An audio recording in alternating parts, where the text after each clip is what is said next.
ሰዎች በትከሻችን ላይ ሸክም ቢያስቀምጡ ልንሸከም እንችላለን። አይምሮአችንን ግን ወደ ባርነት ለመውሰድ ከሞከሩ እስከ ሞት ድረስ ልንታገላቸው ይገባል። አንድ ሰው ታማኝ ባል ቢሆን፣ ታማኝ ግብር ገፋይ ቢሆን፣ የትራፊክ ሕግ ቢጥስ ግን ከዚህ በፊት የነበሩት የጠበቃቸው ነገሮች ሁሉ ምንም አይጠቅሙትም። የትራፊክ ሕግ በመጣሱ ምክንያት ብቻ ይከሰሳል። ስለዚህ ሕጉ እንደዚህ ነው። ትናንት ከትናንት በስቲያ የሆኑ ነገሮች አርገ ሊሆን ይችላል። ሕጉ አይምርህም። ሕጉ ኤክስኪዩዝ የለውም። ሁሉን ካልሰራህ ሊያጸድቅ አይችልም። በእግዚአብሔር ፊት ሊያቆም አይችልም። ለዚህ ነው ሕጉ ትእዛዛትን ሁሉ የሚፈጽሙትን ያጸድቃል። እምነት ግን ስራ የሌላቸውንና በእግዚአብሔር ብቻ የሚታመኑትን ያጸድቃል።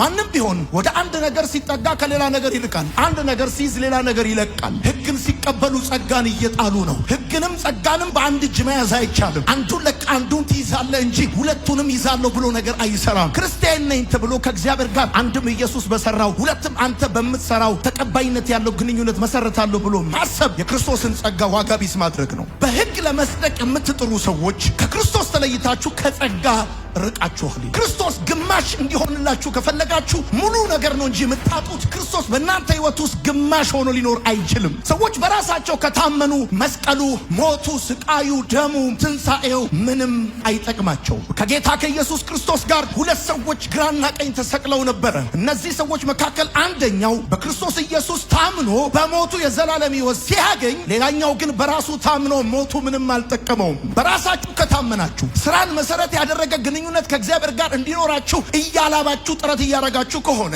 የክርስቶስ መስቀል የክርስቶስ ሞት ምንም አይጠቅማችሁም። ለምን? ክርስቶስ ከእናንተ ጋር በመዋጮ በአክሲዮን ወይም ግማሽ ሆኖ አይኖር። ከጸጋው ከወረድክ የምትገባው ሕጋዊነት ውስጥ ነው። ከጸጋው ፊትን አዙር ወደ ሕጋዊነት ከተመለስ ከልጅነት ወደ ባርነት ነው እንጂ የምትገባው በልጅነትና በባርነት መካከል ሚዛናዊ ክርስትና የሚባል የለም። እንደ ባላንስ አድርገው የሚባል ነገር የለም። ወይ በጸጋ ትድናለህ፣ ከቻልክ ደግሞ በሕግ ትሞክረዋለህ እንጂ በሕግና በጸጋ መካከል ሚዛናዊ የሚባል ነገር የለም። የመስቀሉ ስራ አንተ ከነጻነት በኋላ በሚኖር ህይወት አይብራራም። የመስቀሉ ስራ በእግዚአብሔር ዘላለማዊ እቅድ በሰማይና በምድር መካከል ተፈጽሟል፣ ተረጋግጧል። ሲኦል ተሰንጥቋል፣ አጋንንት ተንቀጥቅጧል፣ ማህተም ተፈቷል፣ የዘላለም ዕዳ ተከፍሏል፣ እግዚአብሔር ረክቷል። ማራናታ ጌታ ሆይ ቶሎና፣ ማራናታ ጌታ ሆይ ቶሎና። በጌታ በኢየሱስ ክርስቶስ ስም በገላትያ መጽሐፍ ምዕራፍ 5 ከቁጥር 1 ጀምሮ እንደዚህ ያነባለሁ። ክርስቶስ ነፃ ያወጣን በነፃነት እንድንኖር ነው። ስለዚህ ጸንታችሁ ቁሙ፣ ዳግመኛም በባርነት ቀንበር አትጠመዱ። የምለውን አስተውሉ። ትገረዙ ዘንድ ብትፈልጉ ክርስቶስ ፈጽሞ ለእናንተ እንደማይበጃችሁ እኔ ጳውሎስ እነግራችኋለሁ። መገረዝ ለሚፈልግ ሁሉ ሕግን በሙሉ የመፈጸም ግዴታ እንዳለበት እንደገና ለእያንዳንዱ በግልጽ እናገራለሁ። በሕግ ለመጽደቅ የምትጥሩ ከክርስቶስ ተለይታችኋል፣ ከጸጋ ርቃችኋል። እኛ ግን ተስፋ የምናደርገውን ጽድቅ በመንፈስ አማካኝነት በእምነት ሆነን በናፍቆት እንጠባበቃለን። በክርስቶስ ኢየሱስ ከሆኑ መገረዝ ወይም አለመገረዝ አይጠቅምምና የሚጠቅመውስ በፍቅር የሚገለጽ እምነት ብቻ ነው። ሩጫችሁ መልካም ነበር። ታዲያ ያሰናከላችሁ ለእውነትስ እንዳትታዘዙ የከለከላችሁ ማን ነው? እንዲህ ያለው ማባበል ከሚጠራችሁ የመጣ አይደለም። ጥቂት እርሾ ሊጡን ሁሉ ያቦካል። የተለየ ሐሳብ እንደማይኖራችሁ በጌታ እታመናለሁ። ግራ የሚያጋባችሁ ማንም ይሁን ማን ፍርዱን ይቀበላል። ወንድሞች ሆይ እስከ ዛሬ ስለ መገረዝ የምሰብክ ከሆነ ታዲያ እስካሁን ለምን ያሳድዱኛል? እንደዛሚያ ቢሆን ኖሮ መስቀል እንቅፋት መሆኑ በቀረ ነበር። ግራ የሚያጋቧችሁ ሰዎች የራሳቸውን መገረዝ ብቻ ሳይሆን ይጎንደሉ። የገላትያ መጽሐፍ ምዕራፍ 5 በአጠቃላይ 26 ቁጥሮች አሉት። እነዚህን 26 ቁጥሮች ለአራት ከፍለን ማጥናት እንችላለን። የመጀመሪያዎቹ ከቁጥር 1 እስከ 12 በክርስቶስ ኢየሱስ ያገኘነውን ነፃነት በተመለከተ በክርስቶስ ነፃነት ጸንቶ መቆም በሚል ሐሳብ ጳውሎስ 12ቱን ቁጥሮች ይጽፋል። ከዛም ቀጣዮቹን ደግሞ ከቁጥር 13 እስከ 18 ድረስ በክርስቶስ ነፃነት ጸንቶ መኖር በሚል ሐሳብ ጳውሎስ ለገላትያ ሰዎች ይጽፍላቸዋል። ከቁጥር 19 እስከ 21 የሥጋ ሥራ፣ እንደዚሁም ከቁጥር 22 እስከ 26 ደግሞ የመንፈስ ፍሬ በሚሉ ሐሳቦች የገላትያ መጽሐፍ ምዕራፍ 5 የተዋቀረ ነው። የምትጽፉ ሰዎች ጻፉ። ቻፕተር 5 ለአራት ከፍለን ማጥናት እንችላለን። ከ1 እስከ 12 ከ13 እስከ 18 ከ19 እስከ 21 እና ከ22 እስከ 26 እንደዚህ አድርገን ብናጠና ምዕራፉን በሚገባ መረዳት እንችላለን። ሐዋርያው ጳውሎስ በገላትያ መጽሐፍ ምዕራፍ 5 ከቁጥር 1 እስከ 12 የሚናገረው በክርስቶስ ነፃነት ጸንቶ ስለመቆም ነው። ጻፉ፣ ጸንቶ ስለመቆም ነው። ከቁጥር 13 እስከ 18 ደግሞ ጸንቶ ስለመኖር ነው። ከዛም ደግሞ ከቁጥር 19 እስከ 21 ድረስ ጳውሎስ የሚጽፈው ስለ ሥጋ ሥራ ነው። ከቁጥር 22 እስከ 26 የመንፈስ ፍሬ ነው። በእነዚህ ሐሳቦች የተዋቀረ ነው ገላትያ መጽሐፍ ምዕራፍ 5። ዛሬ የምንመለከተው ከነዚህ አራት ክፍልፋዮች መካከል የመጀመሪያውን 12 ቁጥር በክርስቶስ ነፃነት ጸንቶ መቆም የሚለውን ሐሳብ 12ቱን ቁጥር እንመለከታለን። ስለዚህ የዛሬው ሐሳባችን በክርስቶስ ነፃነት ጸንቶ መቆም የሚለው ሐሳብ ይሆናል። በዚህ ነፃነት ጸንቶ መቆም፣ በዚህ ነፃነት ጸንቶ መኖር አስፈላጊ ስለሆነ ሐዋርያው ጳውሎስ የገላትያ ሰዎችን በክርስቶስ ኢየሱስ ባገኙት ነፃነት ጸንተው እንዲቆሙ እንደዚሁም ደግሞ ጸንተው እንዲኖሩ ቀጣዮቹን 18 ቁጥሮች በማሳሰብ ይናገራል። ስለዚህ የነፃይቱ ልጆች መሆን ብቻውን በቂ አይደለም። ከእምነት የሆኑት እነዚህ የአብርሃም ልጆች ናቸው እንደሚል የአብርሃም ልጅ ብቻ መሆን በቂ አይደለም። በተቀበልነው ነፃነት ጸንቶ መኖርና ጸንቶ መቆም እንደሚገባ ሐዋርያው ጳውሎስ ይጽፍልናል። ስለዚህ እነዚህን የመጀመሪያዎቹን 12 ቁጥሮች ዛሬ ለመመልከት እንሞክራለን። ሐዋርያው ጳውሎስ በመግቢያ ላይ እንደነገርኳችሁ በመጀመሪያዎቹ 12 ቁጥሮች የገላትያ ሰዎች በደም ያገኙትን ነፃነት አጥብቀው እንዲይዙ አጥብቆ ይለምናቸዋል። ወዳጆቼ ለዛውም እንደዚህ ሲል ነው የሚለምናቸው፣ ክርስቶስ ነፃ ያወጣን በነፃነት እንድንኖር ነው። ስለዚህ ጸንታችሁ ቁሙ፣ ዳግመኛም በባርነት ወጥመድ ቀንበር እንዳትያዙ ብሎ ይናገራል። በዚህ በገላትያ መጽሐፍ ምዕራፍ 5 ከ1 እስከ 12 ባሉት ቁጥሮች ውስጥ የመጀመሪያ የምንመለከተው ቁጥር 1 ነው። ቁጥር 1 ላይ ጳውሎስ 3 መሰረታዊ የሆኑ አስፈላጊ እውነታዎችን ይጽፋል። እሱም ምንድነው ሲባል ክርስቶስ ነፃ ያወጣን በነፃነት እንድንኖር ነው። ስለዚህ ጸንታችሁ ቁሙ፣ ዳግመኛም በባርነት ቀንበር አትያዙ ይላል። ወዳጆቼ የመጀመሪያው ጳውሎስ የሚናገረው ድንቅ እውነት ምንድነው? ክርስቶስ ነፃ እንዳወጣን ይናገራል። ከኃጢአት፣ ከጥፋተኝነት፣ ከኩነኔ፣ ከሰይጣን አገዛዝ ነፃ ያወጣን ክርስቶስ ነው። ራሳችን አይደለም ነፃ ያወጣነው። ራሳችን አይደለም ነፃ ለመውጣት አቅም ኖሮን አይደለም። ራሳችንን ነፃ አላወጣንም፣ ልናወጣም አንችልም። ከኃጢአት፣ ከኩነኔ፣ ከጥፋተኝነት፣ ከሰይጣን አገዛዝ በቀራንዮ መስቀል በሰራው ስራ በሞቱና በደሙ አማካኝነት ነፃ እንዳወጣን ጳውሎስ ይናገራል ወዳጆቼ። ስለዚህ እኛ ራሳችንን ነፃ ካላወጣን የተቀበልነው ነፃነት አለ። ራሳችንን ነፃ ለማውጣት ከታገልን በባርነት ቀንበር እንያዛለን። ለምን? ራሳችንን ነፃ ለማውጣት የምንሄድበት መንገድ የሚወስደን ወደ ህጋዊነት ነው። ስለዚህ ጳውሎስ ሲናገር ምን ይላል? ክርስቶስ ነፃ አወጣን ይላል። ከኃጢአት፣ ከኩነኔ፣ ከጥፋተኝነት፣ ከጨለማ፣ ከባርነት ክርስቶስ ነፃ አወጣን። ከዛ ቀጥሎ ሲናገር ምን ይላል? ክርስቶስ ነፃ ያወጣን በነፃነት እንድንኖር ነው። ስለዚህ ጸንታችሁ ቁሙ ብሎ ይናገራል። በዚህ ነፃነት መኖር ውሳኔ ይፈልጋል። ይሄን ነፃነት በተመለከተ ብዙ ትምህርት፣ የሰዎች አስተያየቶች አሉ። ስለዚህ በሰው አስተያየት እንዳትወሰዱ፣ በሐሰተኛ አስተማሪዎች የውሸት ትምህርት እንዳትወሰዱ፣ አይምሮአችሁ እንደገና ወደ ባርነት ወጥመድ ገብቶን እንዳይያዝ ውሳኔ ሊኖራችሁ ይገባል ብሎ ጳውሎስ ይናገራል። ጸንታችሁ ቁሙ። ይሄ የውሳኔ ጉዳይ ስለሆነ ሰዎች በትከሻችን ላይ ሸክም ቢያስቀምጡ ልንሸከም እንችላለን።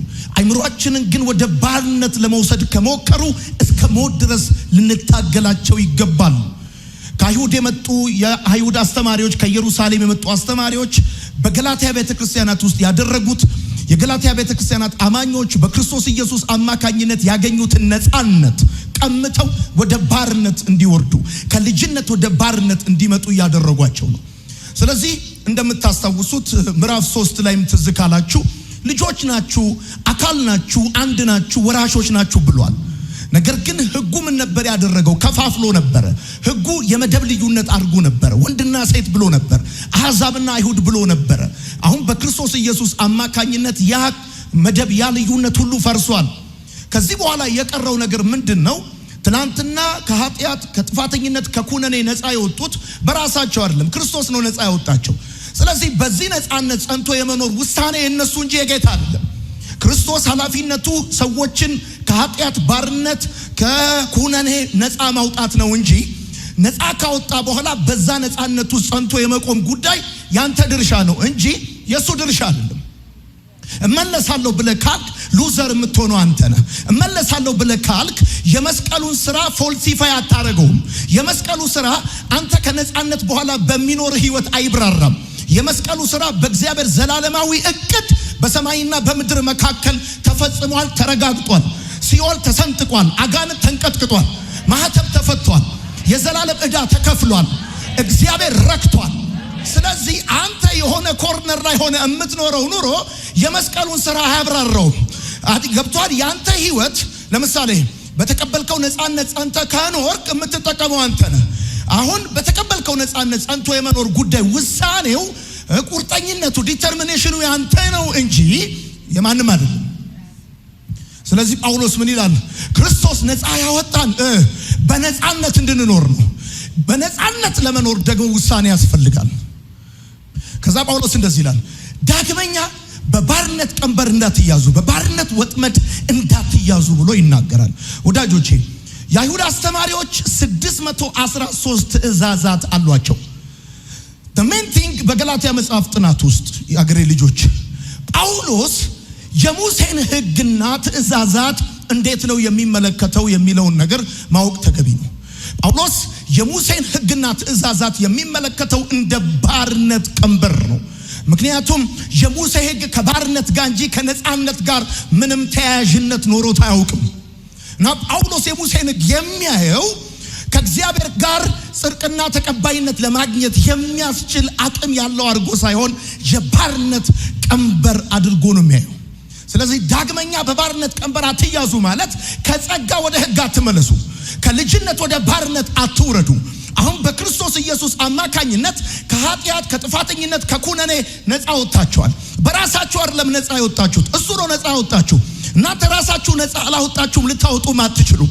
ስለዚህ እሱ ዋጋ ከፍሎ ደምቶ ተወግቶ ሞትን ድል አድርጎ ያጎናጸፋችሁን ነፃነት አስጠብቃችሁን መቀጠል የእናንተ ቁርጠኝነትና የእናንተ ውሳኔ ነው። ይህን ነፃነት በተመለከተ የሐሰተኛ አስተማሪዎች ትምህርት፣ የሰዎች አስተያየት በብዙ መልኩ እየታገላችሁ ከጸጋው ወድቃችሁ ከእግዚአብሔር እውነት እንድትጎሉ በብዙ መልኩ ፕሬሸር ሊኖርባችሁ ይችላል።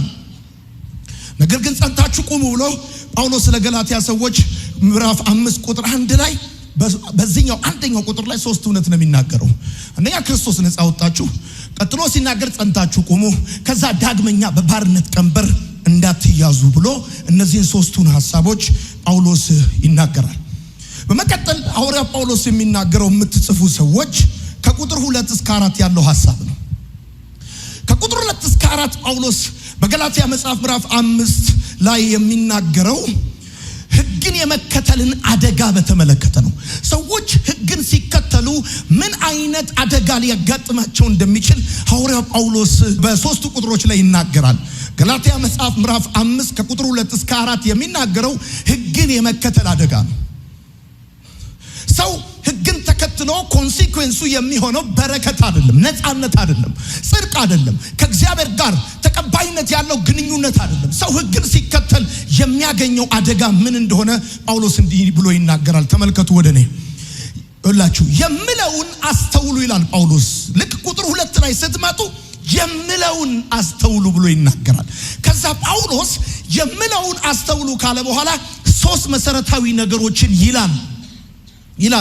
ምንድነው የምትለው? እሺ ጳውሎስ ትኩረት እንድትሰጡበት ይገባል። እንደው በወፍ በረር እንድትሰሙት አይደለም የሚገባው። የምለውን አስተውሉ ብሎ ይናገራል። የመጀመሪያው የሚለው ምን መሰላችሁ? ከመጻፋችሁ በፊት መገረዝ የምትፈልጉ ሰዎች ክርስቶስ አንዳች አይጠቅማችሁም።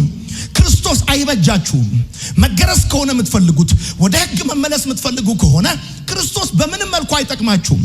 ክርስቶስ ግማሽ እንዲሆንላችሁ ከፈለጋችሁ ሙሉ ነገር ነው እንጂ የምታጡት ክርስቶስ በእናንተ ሕይወት ውስጥ ግማሽ ሆኖ ሊኖር አይችልም።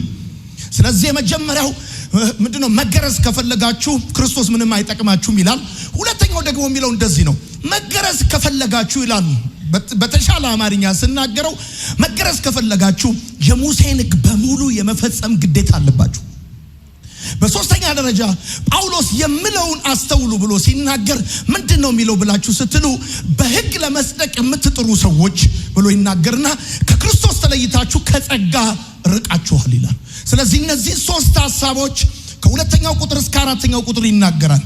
የምለውን አስተውሉ ይላል። የመጀመሪያው ጳውሎስ ያለው ነገር ምንድነው?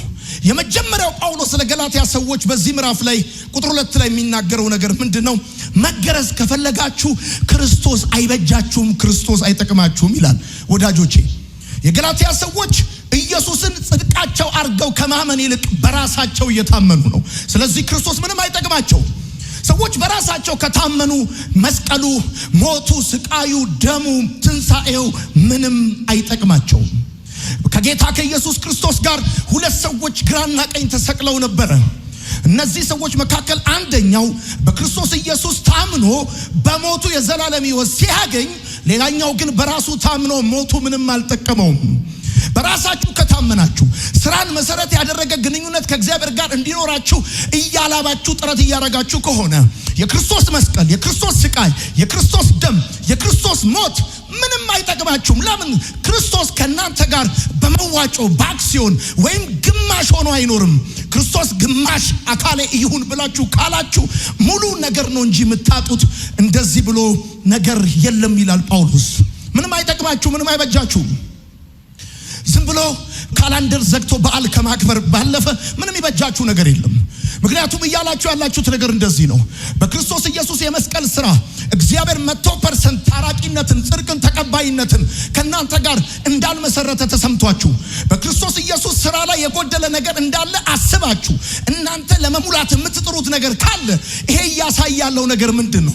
የናንተ ድካም የሚናገረው፣ የናንተ ስራ የሚናገረው በመስቀል ላይ ሊሰራ የሚገባውና ያልተሰራ የጎደለ ነገር እንዳለው ነው የሚናገረው። ክርስቶስ ደግሞ ተፈጸመ ነው እንጂ ያለው የሆነ ሩብ ጉዳይ ላይ አይደለም ያቆመው። በተፈጸመ ነገር ላይ ሌላ ነገር ለመጨመር መደረብ ከእግዚአብሔር ጋር ጥሉስ መግባት ነው። እንደዛ የምትሄዱ ከሆነ አሁን የራሳችሁን የህይወት መንገድ እየመርጣችኋል። ከእግዚአብሔር ጋር ስራን መሰረት ያደረገ ግንኙነት ለማድረግ በሌላ መንገድ እየተጓዛችሁ ነው። ሰው ክርስቶስ አይጠቅማችሁም፣ ኢየሱስ አይጠቅማችሁም። የመጀመሪያው ጳውሎስ የሚላቸው ነገር እንደዚህ ነው። ወዳጆቼ ከዚህ በኋላ ጸጋን መለመን አትችሉም። ምክንያቱም በሌላ መንገድ ለመሄድ በሌላ መንገድ ለመጽደቅ ጥረት እያደረጋችሁ ስለሆነ ማለት ነው። የአገሬ ልጆች ሁለተኛው ጳውሎስ በዚህ በገላትያ መጽሐፍ ምዕራፍ 5 ከቁጥር 2 እስከ 4 ባሉት 3 ቁጥሮች ላይ ጳውሎስ የሚናገረው እንደዚህ ነው። መገረዝ ከፈለጋችሁ ብሎ ይናገራል። ሕግን በሙሉ የማድረግ ግዴታ፣ ሕግን በሙሉ የመፈጸም ግዴታ አለባችሁ ብሎ ይናገራል። ወዳጆቼ መገረዝ የሕጋዊነት ማህተብ ነው። የምትጽፉ ሰዎች መገረዝ የሕጋዊነት ማህተብ ነው። እያወቁ ሲገረዙ ሰዎች ሕጉን ሁሉ ለመፈጸም በቃል ኪዳን የታሰሩ ናቸው። በክርስቶስ ኢየሱስ አማካኝነት ከእግዚአብሔር ጋር ጽድቅና ቅድስና ሊያገኙ እንደሚችሉ፣ ተቀባይነት ያለው ግንኙነት ሊመሰርቱ እንደሚችሉ እያወቁ ሰዎች ለመገረዝ ከፈለጉ በዚህ ቃል ኪዳን የሙሴን ሕግ ሁሉ ለመፈጸም በቃል ኪዳን የታሰሩ ናቸው። ስለዚህ የክርስቶስን ጸጋ ሊማጸኑ አይችሉም። ለምን? ምክንያቱም በሌላ መንገድ ለመጽደቅ ጥረት እያደረጉ ስለሆነ። የተነጋገርነው የመጀመሪያው ነገር ምንድነው? ከዚህ በፊት በነበረው ጥናታችን ሕግ ሊያጸድቅ አይችልም። ለምን? ሕግ ሰዎችን ለማጽደቅ 100% ፍጹምነት ይፈልጋል። እኛ ደግሞ 100% መስራት አንችልም። 100% መስራት ካልቻልን በሕግ አማካኝነት ለመጽደቅ የምናደርገው ሙከራ ሞኝነት ነው የሚሆነው። ስለዚህ አሁን እናንተ በክርስቶስ ኢየሱስ አማካኝነት ከእግዚአብሔር ጋር ተቀባይነት ያለው ግንኙነት መመስረት እየቻላችሁ እሱን ትታችሁ በሌላ መንገድ ሄዳችሁ ለመጽደቅ ካሰባችሁ ከዚህ በኋላ የክርስቶስን ጸጋ መማጸን አትችሉም። ለምን? ለመጽደቅ ሌላ መንገድ መርጣችኋል። አለቀ በቃ ካላስ ገብቷል። ምን ማለት ነው? ባጭር አማርኛ ሐዋሳ ለመሄድ ቲኬት ቆርጠ ፕሌን ውስጥ ከገባ በኋላ ስለ መኪና ማሰብ ትርፉ ድካም ነው። ገብተሃል አንድ ጊዜ፣ ሌላ መንገድ ቀይረሃል አንድ ጊዜ፣ አንዴስ ወርደ አቅጣጫን ካልቀየርክ በስተቀር። ስለዚህ ሁለት እግር አለኝ ተብሎ ሁለት ዛፍ እንደማይወጣ ልክ እንደዚሁ ክርስቲያን ነኝ ተብሎ ከእግዚአብሔር ጋር አንድም ኢየሱስ በሰራው ሁለትም አንተ በምትሰራው ተቀባይነት ያለው ግንኙነት መሰረታለሁ ብሎ ማሰብ የክርስቶስን ጸጋ ዋጋ ቢስ ማድረግ ነው። ወዳጆቼ ለምሳሌ አንድ ጥያቄ ልጠይቃችሁ። አንድ ሰው ታማኝ ባል ቢሆን፣ ታማኝ ግብር ገፋይ ቢሆን፣ የትራፊክ ሕግ ቢጥስ ግን ከዚህ በፊት የነበሩት የጠበቃቸው ነገሮች ሁሉ ምንም አይጠቅሙትም። የትራፊክ ሕግ በመጣሱ ምክንያት ብቻ ይከሰሳል። ስለዚህ ሕጉ እንደዚህ ነው።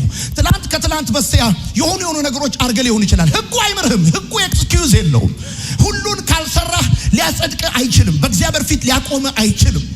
ለዚህ ነው ሕጉ ትእዛዛትን ሁሉ የሚፈጽሙትን ያጸድቃል፣ እምነት ግን ስራ የሌላቸውንና በእግዚአብሔር ብቻ የሚታመኑትን ያጸድቃል። በደንብ አርጋችሁ አሜን በሉ። ይሄንን እውነት ይሄን የእግዚአብሔር እውነት የሚቃወም ሰው ሰራሽ ተረት፣ ሰው ሰራሽ ትምህርት በኢየሱስም ከምድሪቷ ላይ ይመጣል። ከዛ ሐዋርያ ጳውሎስ በዚህ በገላትያ መጽሐፍ ምዕራፍ 5 ከቁጥር 2 እስከ 4 ባለው ሶስተኛ ሚለው እንደዚህ ነው። ተመልከቱ። በሕግ አማካኝነት ለመጽደቅ የምትጥሩ ከሆነ ከክርስቶስ ኢየሱስ ተለይታችሁ ከጸጋ ርቃችኋል ይላል። የቀድሞ ትርጉም የሚናገረው ከጸጋ ወድቃችኋል ብሎ ነው የሚናገረው። ወዳጆቼ ይኸውላችሁ ተመልከቱ።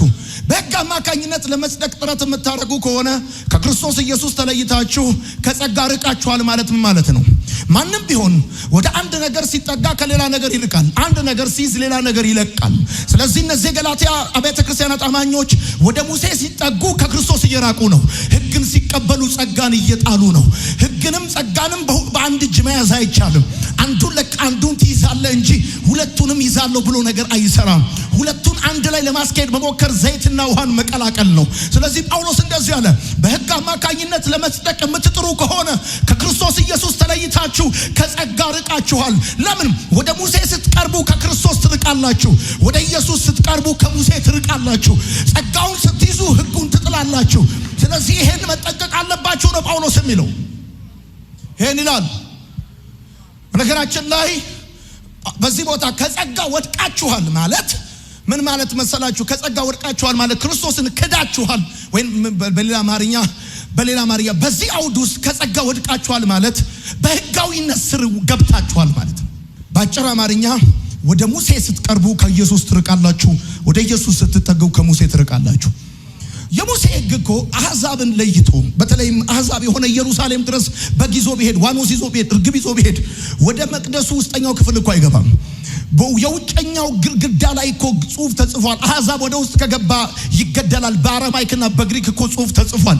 አሕዛብ እኮ አይገባም። ታውቃላችሁ፣ አይገባም። ውጪ የቀረ ሕዝብ እኮ ነው። እና አሁን ግን በአንጾኪያ ያለችው ቤተክርስቲያን ያው የአሕዛብ ቤተክርስቲያን ሄድኳርተር አንጾኪያ ነው። የአይሁዶች ሄድኳርተር ኢየሩሳሌም ነው። አሕዛብ ወደ ቤተክርስቲያን የገቡት እኮ በክርስቶስ ስራ በጸጋው አማካኝነት እኮ ነው። አሁን ይኸውላችሁ ወደ ቤተ መቅደስ ያስገባቸውን ክርስቶስን እየራቁ ከቤተ መቅደስ ያባረራቸው፣ እንደ እንስሳና እንደ ድንጋይ እንዲቆጠሩ ያደረጋቸው፣ በመደብ ልዩነት ውስጥ እንዲገቡ ያደረጋቸው እሱን የሙጥኝ ብለው በሱ አማካኝነት ከእግዚአብሔር ጋር ተቀባይነት ለማግኘት ጥረት ያደርጋሉ።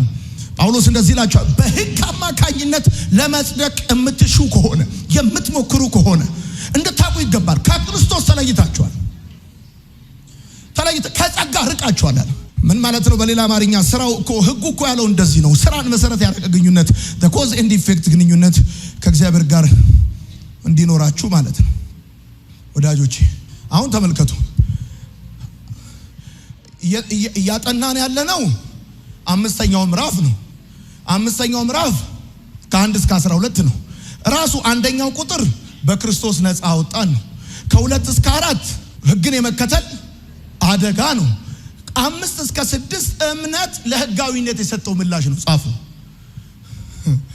5 እና 6 እነዚህ ሁለት ቁጥሮች እምነት ለሕጋዊነት የሰጠው ምላሽ ነው። ማይ ጋድ ሐዋርያው ጳውሎስ ለገላትያ ቤተክርስቲያናት አማኞች በገላትያ መጽሐፍ ምዕራፍ 5 እስከ 6 ባሉት ሁለት ቁጥሮች እምነት ለሕጋዊነት የሰጠውን ምላሽ ያስቀምጥልናል። እኛ ግን ተስፋ የምናደርገውን ጽድቅ በመንፈስ አማካኝነት በእምነት ሆነን በብዙ ናፍቆት እንጠባበቃለን ብሎ ይናገራል። ይኸው እዚህ ጋር እንደዚህ ይላል። እኛ ግን ተስፋ የምናደርገውን ጽድቅ በመንፈስ አማካኝነት በእምነት ሆነን በናፍቆት እንጠባበቃለን። እኛ ግን ተስፋ የምናደርገውን ጽድቅ ማይ ጋድ በመንፈስ አማካኝነት በእምነት ሆነን በናፍቆት ምን እንላለን? እንጠባበቃለን ካለ በኋላ እንደዚህ ይላል። በክርስቶስ ኢየሱስ ከሆኑ መገረዝም ሆነ አለመገረዝ አይጠቅምም። የሚጠቅመው በፍቅር የሚገለጥ እምነት ብቻ ነው ይላል። አሁን ተመልከቱ፣ የሚጠቅመው በፍቅር የሚገለጽ እምነት ብቻ ነው ሲል ጳውሎስ እንደዚህ ይላል። እኛ ግን ተስፋ የምናደርገውን ጽድቅ በመንፈስ አማካኝነት በእምነት ሆነን በናፍቆት አያችሁ፣ ጽድቅ የሚገኘው በመንፈስ አማካኝነት በእምነት ሆነን ነው። አሁን እንደዚህ እኛ ግን ተስፋ የምናደርገውን ጽድቅ አለ። ከዛስ በመንፈስ አማካኝነት በስራ አላለም፣ በመንፈስ አማካኝነት አለ። ከዛስ በእምነት ሆነን በናፍቆት እንጠባበቃለን። ከዛ እንደዚህ አለ፣ በክርስቶስ ከሆኑ መገረዝም ሆነ አለመገረዝ አይጠቅምም። የሚጠቅመው አለ በፍቅር የሚገለጥ እምነት ብቻ ነው። ወዳጆቼ ተመልከቱ፣ እንዲህ ብላችሁ ጻፉ። እውነተኛ እምነት የሚሰራ ነው። እውነተኛ እምነት የሚሰራ ነው። የሚሰራ ብቻ ሳይሆን ደግሞ በፍቅር የሚሰራ ነው። በፍቅር የሚሰራ ነው።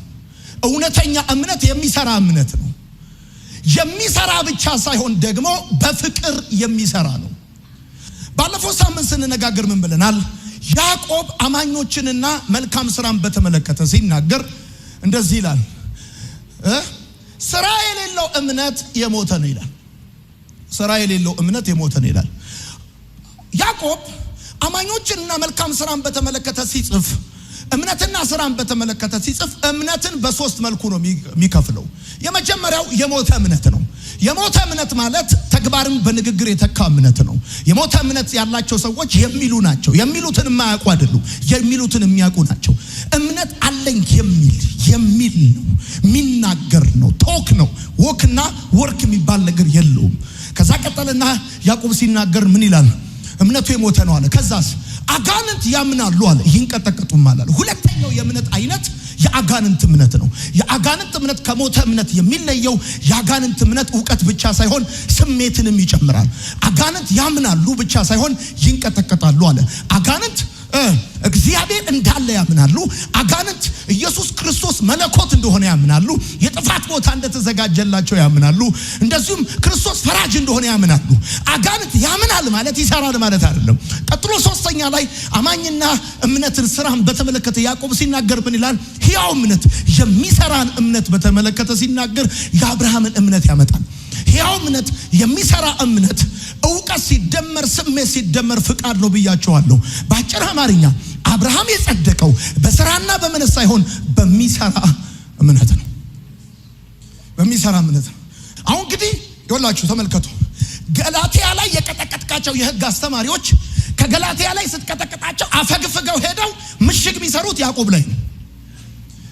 ስትደበድባቸው ገብቷል። ትምህርታቸውን ምሽጋቸውን ሁሉ ስታፈርስ ሮጠው ሄደው ስማ አንተ እምነት ስራ የሌለው እምነት የሞተ ነው፣ ምን እንትን ትላለህ? በእምነት ብቻ አይደለም ምናምን ይሉሃል። ነገር ግን ሐዋርያው ያዕቆብ በዚህ ቦታ በያዕቆብ መልእክት ላይ የሚናገረው አንድ ጉዳይ ነው። አማኝንና ስራን በተመለከተ ሲናገር የሚሰራን እምነት ለመናገር ነው። የሞተን እምነትና የአጋንንትን እምነት የተናገረው። የሚሰራ እምነት የአብርሃም እምነት ነው። የሚሰራ እምነት ዕውቀት ብቻ ያለው አይደለም፣ ስሜት ብቻ ያለው አይደለም። ዕውቀት ሲደመር ስሜት ሲደመር ፍቃድ ነው። ዶንት ፎርጌት። ለልጆቻችሁም ስታስተምሩ አክሽን ማለት እኩል ይሆናል። ዕውቀት ሲደመር ስሜት ሲደመር ፍቃድ ነው። ለምሳሌ ሄሮድስ ዮሐንስ እውነተኛ ሰው እንደሆነ ያምናል። ነገር ግን እምነቱ በፍቅር ስላልሆነ እንዲገደል አሳልፎ ሰጥቶታል። አጋንንት ያምናሉ ማለት ይሰራሉ ማለት አይደለም። አንድ ሰው እምነቱ እንደማይሰራ ለማብራራት ወደ እምነት አለኝ የሚል ስራ ግን የሌለው ብለህ ልትለው አትችልም። ለምን? እንኳን ሰውየው አጋንንትም እምነት አላቸው። ልዩነቱ የሚሰራ እምነት፣ ሕያው እምነት ምን ማለት እንደሆነ በያዕቆብ መልእክት ላይ ትመለከታላችሁ። ሌላው በያዕቆብ መልእክት ውስጥ ያዕቆብ ሕግ የሚለው የሙሴን ሕግ አይደለም እንዳትረሱ። ያዕቆብ ሕግ የሚለው ፍቅርን ነው። በምን አወቃችሁ ሲባል ነፃ የሚያወጣውን ፍጹሙን ሕግ ብሎ ይናገራል። ተመልክቶ የሚሰራ በስራው የተባረከ ይሆናል ይላል። ነፃ የሚያወጣ ይላል። የሙሴ ሕግ በኢትስ ኔቸር በኢትስ ካራክተር በባርነት የሚይዝ እንጂ ነፃ የሚያወጣ አይደለም። አንድ ሴት አመንዝራለች ተብላ ስትገኝ የሙሴ ሕግ ኤክስኪውዝ አይሰጣትም፣ በድንጋይ ወግሮ ይገላታል። ነፃ የሚያወጣው ፍጹሙ ሕግ ግን ክራይስት እንደሆነ የምታየው ሰዎቹ አምጥተው ኢየሱስ ጋር ሲያመጧት ኢየሱስ እንደዚህ አለ፣ አንቺ ሴት ከሳሾችሽ ወዴት አሏት? እኔም አልፈርድብሽም፣ ዳግመኛ ኃጢአት አትስሪ አላት። ነፃ የሚያወጣው ፍጹሙ ሕግ ባልንጀራህን እንደራስህ አድርገህ ውደድ እንደሚል የንጉሥ ሕግ ያዕቆብ መልእክት ላይ ሕግ የሚለው በአጠቃላይ ፍቅርን ነው። ቀጥሎም የነፃነት ሕግ ይለዋል። የነፃነት ሕግ ባለፈው ሳምንት ነግራቸዋለሁ። ለምትሄዱ አሁን አብርሃም በስራው የጸደቀ አይደለም ይላል ያዕቆብ። አብርሃም በስራው የጸደቀ ነው፣ ልክ ነው። አብርሃም ግን ሰርቶ የጸደቀው የሙሴን ሕግ ስራ ሳይሆን የፍቅርን ስራ ነው። አብርሃም በሙሴ ሕግ ጸደቀ እንዳትል፣ የሙሴ ሕግ የተሰጠው ዘጸአት 19 ላይ ነው። አብርሃም የጸደቀው ዘፍጥረት ላይ ነው። አብርሃም የሰራው በፍቅር ነው እንጂ በሙሴ ሕግ አይደለም። አብርሃም በስራው የጸደቀ አይደለም ሲል ያዕቆብ፣ አብርሃም ልክ ነው፣ በስራው ጸድቋል። አብርሃም በስራው የጸደቀው ግን በፍቅር ሕግ ነው እንጂ በሙሴ ሕግ አይደለም። የሙሴን ሕግ ሰርቶ ነው የጸደቀው እንዳትል፣ የሙሴ ሕግ ገና አልተሰጠም። ዘጸአት 19 ላይ ነው የሙሴ ሕግ የተሰጠው። አብርሃም የጸደቀው ዘፍጥረት ላይ ነው። ለሚቴልዩ ረሃብ ራሷ በስራ የጸደቀች እንደሆነች ያዕቆብ ያመጣል። ረሃብ እኮ ብትጸድቅም የጸደቀችው በፍቅር ሕግ ነው እንጂ በሙሴ ሕግ አይደለም። ለምን ብለህ ከጠየቀኝ የሙሴ ሕግ ሰውን ለማጽደቅ 100% ፍጹምነት ይፈልጋል። ረሃብ ደግሞ እንደ ዛሬ ከመጽደቋ በፊት እንደ ትናንትና ቢዝነስ ላይ ነበረች። ረሃብ እኮ ስማ በሯን የከፈተችው የእስራኤል ሰዎች ከመግባታቸው በፊት እንደ ማንኛውም ቀን ቢዝነሷ ልትሰራ አጭር ለብሳ ተቀንድባ በሯን ከፍታ ካስተመር ስትጠብቅ እኮ ነው እንደዚህ ብላ ሰዎቹ የገቡት። ተደዋውሎ አይደለም፣ ቀጠሮ ይዞ አይደለም። ረሃብ እኮ እንደ ትናንትና ሴተኛ አዳሪ ነች፣ በኃጢአት የምትኖር ሴት ነበረች። ዛሬ ተቀባይነት ያለውን ጽድቅ የሰጣት በፍቅር የሰራችው ስራ ነው እንጂ የሙሴ ሕግ ማስማ የሙሴ ሕግ አሁን ሰርተ በኋላ ባሰራ ኤክስኪውዝ አያደርግልህም። የሙሴ ሕግ ዛሬ ሰርተ ነገ ባሰራ ኤክስኪውዝ አያደርግልህም። የሙሴ ሕግ በማንኛውም ረሃብ ራሷ በእግዚአብሔር ፊት ተቀባይነት ያገኘችው በነፃነት ሕግ ባልንጀራን እንደራስህ አድርገህ ውደድ በሚለው በንጉሥ ሕግ ነፃ በሚያወጣው ፍጹም ሕግ ነው እንጂ በሙሴ ሕግ አይደለም። እኔ ይገርመኛል ያዕቆብ ላይ እንዳትፈራ። ያዕቆብ የሚያወራው ነፃ የሚያወጣው ፍጹሙን ሕግ፣ የነፃነት ሕግ፣ የንጉሥ ሕግ፣ ያ ሕግ ያ ስራ። ቆይ ለሚቴሉ አብርሃም በስራው የጸደቀ አይደለም ሲል ደስ ይበልህ። የስ እግዚአብሔር ምን አለ? አንድ ልጅህን አልከለከልከኝምና እንደምትወደኝ። አብርሃምን ይስሐቅን መሰዊያው ላይ አስተኝቶ ቢላ እንዲያነሳበት ያደረገው ፍቅር ነው እንጂ የሙሴ ሕግ አይደለም። እንደምትወደኝ ፍቅር ነው ቢላ ያስነሳበት። አሁን ባጭሩ አማርኛ እንደዚህ አለ። እኛ ተስፋ የምናደርገውን ጽድቅ አለ በመንፈስ አማካኝነት በእምነት ሆነን በናፍቆት እንጠባበቃለን። ተስፋ የምታደርገውን ጽድቅ በተመለከተ እሱ በመንፈስ አማካኝነት በእምነት ሆነን ጽድቅ በመንፈስ አማካኝነት በእምነት የምትቀበለው ጉዳይ ነው እንጂ የምትሆነው ጉዳይ ነው እንጂ በስራ አይደለም። ከዛም ራሱ ጳውሎስ ሲናገር ምንድን ነው የሚለው? በክርስቶስ ከሆነ ይላል መገረዝም ሆነ አለመገረዝ ምንም አይጠቅምም። ይሄን መገረዝም ሆነ አለመገረዝ ምንም አይጠቅምም ይልና በክርስቶስ ከሆነ ሰው በክርስቶስ ከሆነ ይልና እንደዚህ ይላል፣ የሚጠቅመው በፍቅር የሚገለጥ እምነት ብቻ ነው ይላል። ለሚቴሪው እምነት የሚሰራው በፍቅር ነው። ፌዝ ካልክ ላቭ ነው የምትለው። እምነትና ፍቅር ነው አብረው ሊሄዱ የሚችሉት። የኔን መኪና ውሃ ከታ ነደዋለሁ ብለህ ብትል ለዘላለም ትላለህ እንጂ በከንፈር ትላለህ እንጂ ወንበር ላይ ቁጭ ብላ አትነዳው።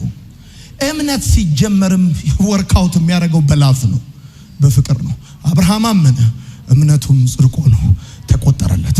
ከእምነት የሆኑት እነዚያ የአብርሃም ልጆች ናቸው። የአብርሃም ልጆች ከሆኑ ደግሞ ከአብርሃም ጋር ወራሾች ናቸው። እግዚአብሔር ራሱ ምዕራፍ 3 ቁጥር 8 ላይ አሕዛብ በእምነት እንደሚጸድቁ አስቀድሞ አውቆ እግዚአብሔር ለአብርሃም ወንጌልን አሕዛብ ባንተ ይባረካሉ ብሎ ወንጌልን ምን አለው? ሰበከዋል። የመጀመሪያው የወንጌል በነገራችን ላይ እየኝ አንዳንድ ሰዎች ወንጌል ኢየሱስ ጌታ ነው ትላንትና በሰልባጅ የመጣ ይመስላቸዋል። ወንጌል እንደውም ከሕግ በኋላ የመጣ ይመስላቸዋል። ወንጌል ይገርማል። ሕግን በ645 ዓመት በእድሜ ይበልጠዋል። ታላቁ ነው ወንጌል። የሕግ ታላቅ ነው። 645 ዓመት ይበልጠዋል። እግዚአብሔር ለአብርሃም ወንጌል ዘፍጥረት ላይ ሲሰብከው ለአብርሃም ከሰበከው ከ645 ዓመት በኋላ ነው ሕግ የተሰጠው። ሌላው ሕግ የተሰጠው ከግብጽ ለወጡ ሰዎች ነው እንጂ በግብጽ ላሉ ሰዎች አይደሉም። ከግብጽ ባርነት የወጡት በፋሲካው በግደም አማካኝነት ነው።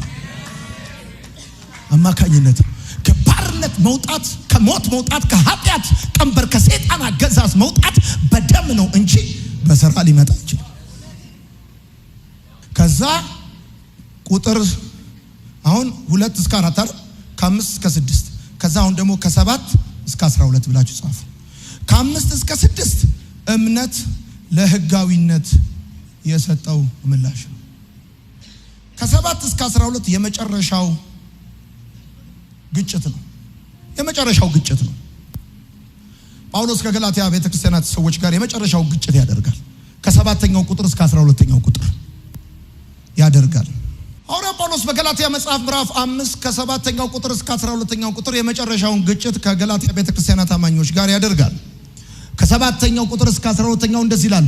ሩጫችሁ መልካም ነበር፣ ታዲያ ያሰናከላችሁ ለእውነትስ እንዳትታዘዙ የከለከላችሁ ማን ነው? እንዲህ ያለው ማባበል ከሚጠራችሁ የመጣ አይደለም። ጥቂት እርሾ ሊጥሉ ያቦካል። የተለየ ሐሳብ እንደማይኖራችሁ በጌታ እታመናለሁ። ግራ የሚያጋባችሁ ማንም ይሁን ማን ፍርድን ይቀበላል። ወንድሞቼ እስከ ዛሬ ስለ መገረዝ የምሰብክ ከሆነ ታዲያ እስካሁን ለምን ያሳድዱኛል? እንደዚያማ ቢሆን ኖሮ መስቀል እንቅፋት መሆኑ በቀረ ነበረ። ግራ የሚያጋቧችሁ ሰዎች የራሳቸው መገረዝ ብቻ ሳይሆን ይጎንደሉ ብሎ ይላል ጳውሎስ። በእነዚህ 6 ቁጥሮች 7 ነጥቦች ይናገራል። ጻፉ። ጳውሎስ በገላትያ መጽሐፍ ምዕራፍ 5 ከቁጥር 7 እስከ 12 ባሉት 6 ቁጥሮች 7 እውነቶችን ይናገራል። የመጀመሪያው የሚናገረው እውነት ምንድነው ብላችሁ ስትጠይቁ እንደዚህ ነው። ሩጫችሁ መልካም ነበር ብሎ ይላል ጳውሎስ። በእምነት የነበራቸውን መልካም ጅማሮ ያስታውሳቸዋል። ሩጫችሁ መልካም ነበር። በመጀመሪያ ሰሞን አካባቢ ወደ ገላትያ ቤተክርስቲያናት መጥቼ ወንጌልን ስሰብካችሁ በጸጋው አማካኝነት የጀመራችሁት የእምነት ሩጫ ጥሩ ነበር ብሎ ትላንትናን ያስታውሳቸዋል። ነገር ግን በጥሩ ሁኔታ መጀመር ብቻውን በቂ አይደለም። መጨረስ በጣም ኢምፖርታንት ጉዳይ ነው። ለዚህ ነው ብዙ ሰዎች እኮ ይገርሙኛል። ጸንታችሁ ቁሙ ይላል አንተ ጳውሎስ። ይገርመኛል። እኔ ጸንቶ መቆም ያንተ ጉዳይ ነው። ጸንቶ መቆም በተገለጠልህ ከክርስቶስ በተቀበልከው ነፃነት ጸንቶ የመኖር ጉዳይ የሆስፒታሊቲ ጉዳይ አይደለም። ከቤተ ክርስቲያን የምትቀበለው ሆስፒታሊቲ ይሄ የመስተንግዶ ጉዳይ አይደለም። ጥሩ ፊት የማየት ጉዳይ አይደለም። ሰዎች አንተን የመቃወም የመደገፋቸው ጉዳይ አይደለም። ይሄ የዘላለም ሕይወት ጉዳይ ነው። ስሜን እያጠፋችሁ ብታድሩ እንኳን አይደለም ስሜን አይኔን ብትነቅሉ ከዚህ እውነት ባክላል አረክ ድኛለሁ። የኋላ ማርሽ ነቅለ ነው ከኢየሱስ ጋር መኖር ያለበት። ቻው ኢየሱስ ጌታ አሜን በል። እና ጳውሎስ እንደዚህ አለ፣ ሩጫችሁ መልካም ነበር አላችሁ። የመጀመሪያ ሰሞን ስሰብካችሁ ደግሞ በልስጥራን የነበረው ሽባው ሰውዬ ተረክ ብሎ ወቅስ ያረክ ተአምራትም ድንቅም ስብከቱንም ሲያዩ ፕሬዝ ጋድ ምናምን ብለው በእምነት የጀመሩትን መልካም ሩጫ ያስታውሳቸዋል። ነገር ግን መጀመር ብቻውን በቂ አይደለም። ከዛ ቀጠለና እዚህ ቁጥር ላይ ከ7 እስከ 12 የሚናገረው ሁለተኛ እውነት ምንድነው?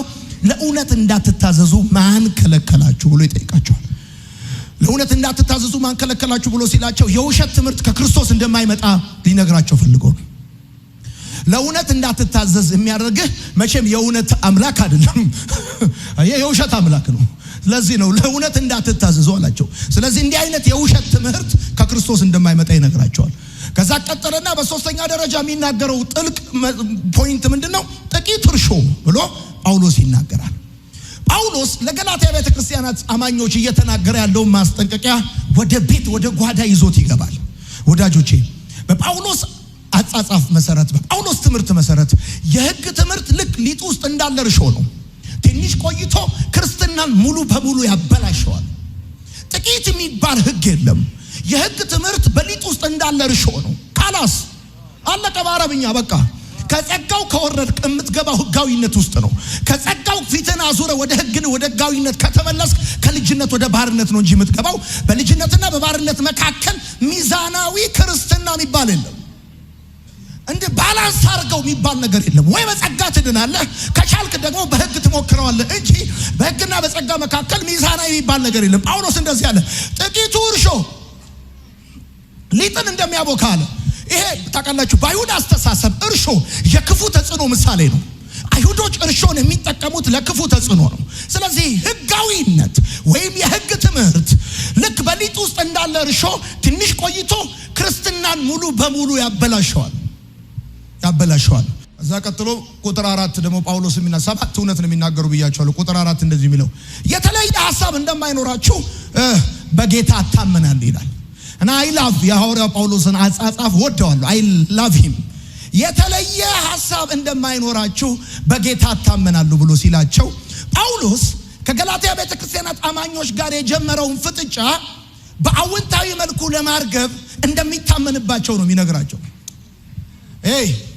እና ክርር ያለ መልእክት እየጻፈ በመሃል ላይ እንዲህ ይላቸዋል፣ የተለየ ሐሳብ እኔ ከምለው እየተነበበ ነው ገላትያ እኔ ከምለው የተለየ ሐሳብ እንደማይኖራችሁ ሲል እዛ ቁጭ ብሎ የሚሰማ ጠቅላላ ምን ይላል ብዬ ነበር ይላል እኮ yes I agree with ጳውሎስ። እና ፍጥጫውን ማርገብ ይፈልጋል። በጣም ወደዋለሁ። እንደዚህ ማድረግ ጥሩ ነው። አምስተኛ እንደዚህ ይላል፣ ማንም ይሁን ማን ይላል ግራ የሚያጋባችሁ ፍርድን ይቀበላል ይላል። ማንም ይሁን ማን ሊቆነ ረቂቅ ማንም ሆነ የፈለገ ማንም ይሁን ማን ግራ የሚያጋባችሁ ማለት ባጭር አማርኛ ምንድነው? ከክርስቶስ የሚያርቃችሁ፣ ከጸጋው እንድትወድቁ፣ ከክርስቶስ ተለይታችሁ ከጸጋው እንድትርቁ፣ ከልጅነት ወደ ባርነት እንድትመጡ ኮንፊውዥን ውስጥ የሚከታችሁ ፖስታ ተቀብሎ ከቸርች ሊሄድ ይችላል፣ ከሰማይ ግን የእጁን ያገኛል። ለአንድ ወቅት ቲፎዞ ሊኖረው ይችላል። ግራ የሚያጋባችሁ ሰዎች ግን ፍርድን ይቀበላሉ። ማንም ይሁን ማን ከክርስቶስ የሚያርቋችሁ ኮሮ እያለ ያሉ ከጳውሎስ መልእክት በጣም ከመወዳቸው ጥሩ እውነቶች መካከል አንዱ ወንጌል ከተባለ ማንም ላይ ኮምፕሮማይዝ አያደርግም። ሊደብር ይችላል፣ የራስ ጉዳይ ነው የሚል። በሌላ ጉዳይ እንዶ ምሕረት አድርጉለት ይላል። ቆሮንቶስ ላይ ታቸው ምሕረት አድርጉለት ይላል። ምሕረት አድርጉለት፣ እንደዚህ አይነቱ ምሕረት አድርጉለት ይላል። ትምህርት ላይ ግን ጳውሎስ ሲሪየስ ነው። እና ማንም ይሁን ማን አለ ግራ የሚያጋባችሁ ፍርድን ይቀበላል። ከዛ ስድስተኛ ጻፍ። ስድስተኛ መገረዝን ብሰብክ ይላል። መገረዝን ብሰብክ ታዲያ እስከ ዛሬ ድረስ ለምን እሰደዳለህ ይላል ጳውሎስ። ይሄ ሁሉ ስደት፣ ይሄ ሁሉ ስቃይ ጳውሎስ በገባበት እየገቡ እግር በእግር እየተከታተሉ የሚያሳድዱት መገረዝን ስለማልሰብክ እኮ ነው። በጳውሎስ አነጋገር የምትጽፉ ሰዎች ወደፊትም የመገረዝን አስፈላጊነት አልሰብክም ማለት ነው። ወደፊትም በትናንትናው ተገረማላችሁ እንዴ? ወደፊትም የመገረዝን አስፈላጊነት አልሰብክም እያለ ነው። የመጨረሻውና ሰባተኛው የሚያስጨንቋችሁ ከፈለጉ ይጎንደሉ ይላል። የሚያስጨንቋችሁ ከፈለጉ ይጎንደሉ ይላል። አሁን ጳውሎስ በዚህ ቁጥር 12 ላይ የሚያስጨንቋችሁ ከፈለጉ ይጎንደሉ ብሎ ሲናገር በገላትያ አብያተ ክርስቲያናት ክልል ውስጥ ይሄ ሐሳብ በአረማዊ ካህናት መካከል የታወቀ ነው። የጳውሎስ ሐሳብ መቆረጥ የሚያጸድቅ ከሆነ ለምን እንደ አረማዊ ካህናት አትሆኑም ነው የሚለው። ጫፉን መቆረጥ የሚያጸድቅ ከሆነ በደንብ ለመጽደቅ ለምን ከናካቴው ከስሩ አትቆረጡትም? ለምን እንደ አረማዊ ካህናት አትሆኑም ይላል ጳውሎስ። አዋ ከጸደቅ በደንብ መጽደቅ ምን ዳርዳሩ ማለት። አሁን የጳውሎስ ሐሳብ እንደዚህ ነው። የሚያስጨንቋችሁ ጠዋትና ማታ እየተነሱ ተገረዙ የሚሏችሁ ሰዎች፣ እነዚህ የአሕዛብ ክርስቲያኖችን ሰው አንድ አሕዛብ ክርስቲያን መሆን ከፈለገ አስቀድሞ አይሁዳዊ መሆን አለበት። ትምህርቱ እኮ ከባድ ነው ወዳጆቼ። አሕዛብ ክርስቲያን መሆን ከፈለገ አይሁዳዊ መሆን አለበት። አይሁዳዊ ለመሆን ደግሞ ቀጥሎ ደግሞ መገረዝ አለበት። መገረዝ ብቻ ነው፣ የሙሴን ሕግ መጠበቅ አለበት ብለው 613 ትእዛዝ ላያቸው ላይ ጭነዋል። የሚያስጨንቋችሁ አላቸው ከፈለጉ እነሱ ይጎንደሉ አላቸው። ለምን? ይሄ ንግግር በዛ በገላትያ አብያተ ክርስቲያናት ክልል ውስጥ የታወቀ ነው። በዛ ሀገር በዛ አውራጃ በዛ ክልል ውስጥ የአረማዊ ካህናት ይሄ አይነት ልማድ ነበራቸው። ስለዚህ ከፈለጉ እንደነዛኞቹ ፕሪስቶች መሆን ይችላሉ። ሁለተኛውን አይ ላቭ ኢት ሁለተኛው ጳውሎስ ሊል የፈለገው የሚለው ሐሳብ ጳውሎስ የሚያስጨንቋቸው ከፈለጉ ይጎንደሉ ብሎ ሲል በዘዳግም መጽሐፍ ምዕራፍ 21 ቁጥር 1 መሰረት እነዚህ የሚያስጨንቋቸው ሰዎች ከጌታ ጉባኤ እንዲወገዱ ፈልጎ ሊሆን ይችላል ብሎ ይላል። የሚያስጨንቋቸውን ሰዎች ከእግዚአብሔር ጉባኤ ሊያስወጣቸው ፈልጎ ነው። ዘዳግም 21 ቁጥር 1 እኮ የሚለው የተቀጠቀጠና ወደ እግዚአብሔር ጉባኤ አይገባም ነው የሚለው። ሰዎቹ ሸንጧቸው ከተጎነደሉ ወደ እግዚአብሔር ጉባኤ አይገቡም። ሕግን እንከተላለን ካሉ ዘዳግም 21ንም ይከተሏታል። ስለዚህ ዘዳግም 21 ጠጋ ካልክ ከመቅደስ ያባራል፣ ከእግዚአብሔር ጉባኤ ያስወጣል። ስለዚህ ጳውሎስ የፈለገው ይላሉ አንዳንድ የመጽሐፍ ቅዱስ አስተማሪዎች በዘዳግም 21 መሰረት የገላትያ ቤተክርስቲያናትን እያወቁ ያሉ አስተማሪዎች በዛ ከጉባኤ እንዲወገዱለት ፈልጓል። ይቆረጡ ይላቸዋል። አሁን ተመልከቱ። ይሁን እኔ ይኸው የዛሬው መሰረታዊ ሐሳብ ምን እንደሆነ ልንገራችሁ። ይሁን እኔ ሐዋርያ ጳውሎስ ስናጠቃልለው ጳውሎስ ሕጋዊነት እንደ ቀላል የምታዩት የምታሳንሱት ነገር አይደለም ነው። ለምን ተመልከቱ። ይኸው ሕጋዊነት ነፃነትን ቀምቶ ባርነት ውስጥ ይከታችኋል። አንደኛ። ሁለተኛ ሕጋዊነት የመስቀሉን ክብር ለመንጠቅ ይሞክራል። ሶስተኛ ሕጋዊነት የመንፈስ ቅዱስ አሰራርን ይጥሳል። አራተኛ ሕጋዊነት በክርስቶስ ላይ ሳይሆን በማይጠቅሙ ነገሮች ላይ ትኩረት እንድታረጉ ያደርጋችኋል እያለ ሕጋዊነትን እንዲህ ልታሳንሱት አይገባም። ተመልከቱ። አምስተኛና መሰረታዊ የሚናገረው ደግሞ ሕጋዊነት ክርስቶስ ዩዝለስ እንዲሆን የሚያደርግ ጉዳይ ነው። ስራው ምንም እንደማይጠቅም እንዲሆን የሚያደርግ ጉዳይ ነው። ቅድም እንደነገራችሁ መገረዝ የምትፈልጉ ከሆነ ክርስቶስ አንዳች አይረባችሁም አይጠቅማችሁም እንዳለው የአገሬ ልጆች ሕጋዊነትን እንደ ተራ ነገር እንዳትቆጥሩ። ጻፉ እንደዚህ ብላችሁ ሕጋዊነት አንደኛ ነፃነትን ነጥቆ ባርነት ውስጥ ይከታል። እኔ እወዳለሁ ጌታ ኢየሱስ የተናገረው ምሳሌ ደስ ይለኛል። አንድ ሰው ሁለት ልጆች ነበሩት ያለው የሄደው ልጅ ታውቃለህ፣ አባክኖ ሲጨርስ ይዞ ለመምጣት የፈለገው ማይንድ ሴት የባሪያ ነው። እንደ ልጅም ባሉ እንደ ባሪያ ሆኖ እንኳን አለ። ልጁ የጨረሰው የራሱን ነው፣ የአባቱ ገና አልተነካም። ውጪ ለሚከሳ ልጁ እቤት የሚደልበጋለው እሱ የመጣው አባት የሚቀበለው ልጁ እንዳለው አይደለም፣ አባት እንዳለው ነው። ልጁ ያለው ባሪያ በሆን ነው። አባት ግን የተቀበለው እንደ ባሪያ አይደለም፣ እንዳለው እንደ አባትነቱ። እና ሕጋዊነት ወዳጆቼ ስራ ምናምን የሚባለው ነገር ነፃነትን ነጥቆ ወደ ባርነት ይከታል። ሁለተኛ የመስቀሉን ክብር ለመንጠቅ ይሞክራል። የመስቀሉን ክብር ለመንጠቅ ይሞክራል። ሰርቼ ነው ካልክ፣ ወጥቼ ነው ደጋ ወርጄ ነው ቆላ ካልክ፣ አልቦይ ነው ካልክ በመስቀል ላይ የተሰራው ስራ ሙሉ አይደለም እያልክ ነው። ሰው የመስቀሉን ክብር ለመንጠቅ ይሞክራል። ሶስተኛ ሕጋዊነት የመንፈስ ቅዱስን አሰራር ይጥሳል። ጳውሎስ በገላትያ መጽሐፍ ምዕራፍ 5 ከቁጥር 5 እስከ 6 እኛ ግን ተስፋ የምናደርገውን ጽድቅ በመንፈስ አማካኝነት በእምነት ሆነን በናፍቆት በጉጉት እንጠባበቃለን ብሎ እንደሚናገር የመንፈስ ቅዱስን አሰራር ይጥሳል። አራተኛው ሕጋዊነት ኢየሱስ ምንም እንዳይጠቅመን ያደርጋል። አምስተኛ ሕጋዊነት ሕግን ሙሉ በሙሉ የመፈጸም ግዴታ ውስጥ ያስገባል። ቅድም እንደነገርኳችሁ አንድ ሰው ጥሩ ባል ቢሆንም ጥሩ ግብር ከፋይ ቢሆንም የትራፊክ ሕግ ከጣሰ ግን ክስ ውስጥ ይገባል፣ ጥፋተኛ ይሆናል። ሕግ ሁለቱን ሶስቱን ትዝ ይላችኋል ስንነጋገር በሁለት ወይም በሶስት ሕግ አጨናብራ አጸድቅም ስንባባል ትዝ ይላችኋል። ሁሉንም ትሰራትና ትገባት ይሆናል እንጂ አንዱን ወይ ሁለቱን ሰርታ አጸድቅም። ስድስተኛ ሕጋዊነት በአላስፈላጊ ነገሮች ላይ እንድናተኩር ያደርጋል። ያደርገናል። ስለዚህ ሐዋርያ ጳውሎስ የሕግን አስከፊነት ስትመለከቱ ከፈለጉ ይጎንደሉ ማለቱ አይገርምም ነው። ማጠቃለያው እሱ ነው። አይገርምም ነው።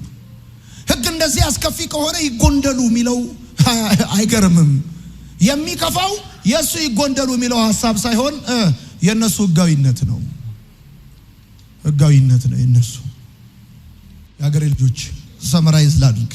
ገላትያ መጽሐፍ ምዕራፍ 5 26 ቁጥሮች አሉት ብለናል። ይሄን 26 ቁጥር ለአራት ከፍለን ነው የምንመለከተው። ከ1 እስከ 2 ከ1 እስከ 12 የመጀመሪያው ቁጥር ነው። ይሄ በክርስቶስ ነፃነት ጸንቶ መቆም ነው።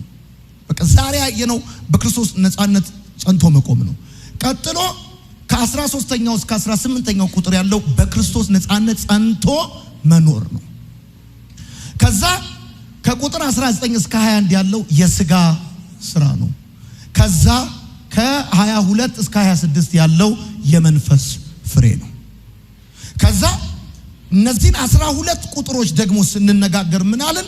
አንደኛው ቁጥር ላይ 3 ነገር ተናገረ። ክርስቶስ ነፃ ያወጣን በነፃነት እንድንኖር ነው። ስለዚህ ጸንታችሁ ቆሙ፣ ዳግመኛ በባርነት ቀንበር አትያዙ። ነፃ ያወጣችሁ ክራይስት ነው። ራሳችሁን በራሳችሁ አይደለም ነፃ ያወጣችሁት፣ ኢየሱስ ነው ነፃ ያወጣችሁ። ከዛ ቀጠለና ጸንታችሁ ኑሩ። በዚህ ነፃነት መኖር የውሳኔ ውጤት ነው። ከዛ ቀጠለና ዳግመኛ በባርነት አትያዙ። ጳውሎስ ሕጉን የሚመለከትበት መነጽር እንደ ባርነት ቀንበር ነው የሚመለከተው። ከዛ ቀጠልና ቁጥር 2 ላይ ምን ታል የምለውን አስተውሏል። 3 መሰረታዊ ነገር ብሏል። 3 መሰረታዊ። አንደኛ መገረዝ የምትፈልጉ ከሆነ ክርስቶስ አንዳች አይጠቅማችሁም፣ አይረባችሁም፣ አይበጃችሁም። ለምን? ክርስቶስን እንደ ጽድቃችሁ አድርጋችሁ ከመቀበልና በኢየሱስ ከመታመን ይልቅ በራሳችሁ እየታመናችሁ ነው። ከዛ ጳውሎስ ቀጥሎ ምን ይላል? ከቁጥር 2 እስከ 4 ባለው ውስጥ ሲናገር ጳውሎስ ምን ይላል? መገረዝ ከፈለጋችሁ ሕጉን ሙሉ በሙሉ ለማድረግ ትገደዳላችሁ። ከዛ ቀጠልና ይኸው በሕግ በኩል ለመጽደቅ ካሰባችሁና ከጣራችሁ ከክርስቶስ ተለይታችሁ ከጸጋ ርቃችኋል፣ ወድቃችኋል። ለምን? ሕግን በአንድ እጅ ጸጋን በሌላ እጅ መያዝ አትችልም። ሕግን ይዛለሁ ካልክ ጸጋን ትለቃለህ። ጸጋን ይዛለሁ ካልክ ሕግን ትለቃለህ። ወደ ኢየሱስ እቀርባለሁ ካልክ ከሙሴ ትርቃለህ። ወደ ሙሴ እቀርባለሁ ካልክ ከኢየሱስ ትርቃለህ። ከዛ ቀጠለና እምነት ለሕጋዊነት ምላሽ ይሰጣል አለ። እኛ ግን ተስፋ የምናደርገውን ጽድቅ አለ በመንፈስ አማካኝነት በእምነት ሆነን በናፍቆት እንጠባበቃለን። ከዛስ በክርስቶስ ከሆኑ መገረዝም ሆነ አለመገረዝ አይጠቅምም አለ። የሚጠቅመው በፍቅር የሚገለጥ እምነት ነው አለ። እምነት የሚሰራው በምንድን ነው? በፍቅር ነው። እምነት ሕያው ነው፣ ይሰራል። የማይሰራ እምነት የሞተ ነው።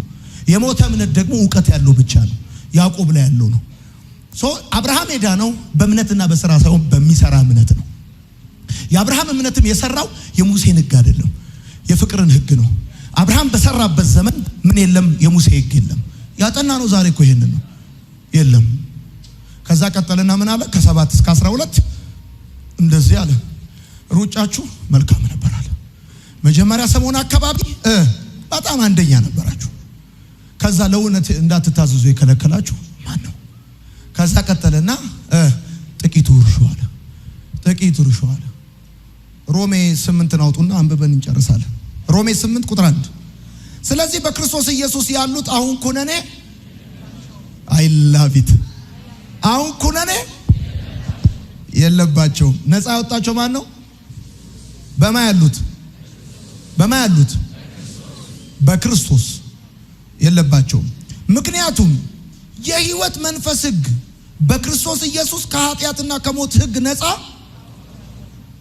ለምንድን ነው ያነሳውላችሁ? ያዕቆብ ላይ ነፃ የሚያወጣው ፍጹም ሕግ ባልንጀራን እንደ ራስህ አድርገህ ውደድ የሚለው የንጉሥ ሕግ የነፃነት ሕግ እንደሚል ሮሜ ላይ ደግሞ የእውነት መንፈስ ሕግ ይላል። እንደየ መጽሐፎቹ ሕግ የሚለው ሐሳብ የራሱ የሆነ አውድ አለው። የሕይወት መንፈስ ሕግ ሲባል የሙሴ አይደለም፣ ክርስቶስ ነው። የፍቅር ሕግ ነው። ኢየሱስ ጌታ ነው። እንደዚህ ይላል፣ ሕግ ከሥጋ ባህሪ የተነሳ ደግሞ ሊፈጽም ያልቻለውን እግዚአብሔር የገዛ ልጁን በኃጢአተኛው ሰው አምሳል የኃጢአት መስዋዕት እንዲሆን በመላክ ፈጸመው ብሎ ይናገራል። የሀገሬ ልጆች ኢየሱስ ሕይወት ነው። ኢየሱስ ብቻ፣ ጸጋ ብቻ፣ ወንጌል ብቻ። አሜን ነው። እስቲ አሜን በሉ። ኢየሱስ ሳይሆን ኢየሱስ ብቻ፣ ኢየሱስ ብቻ።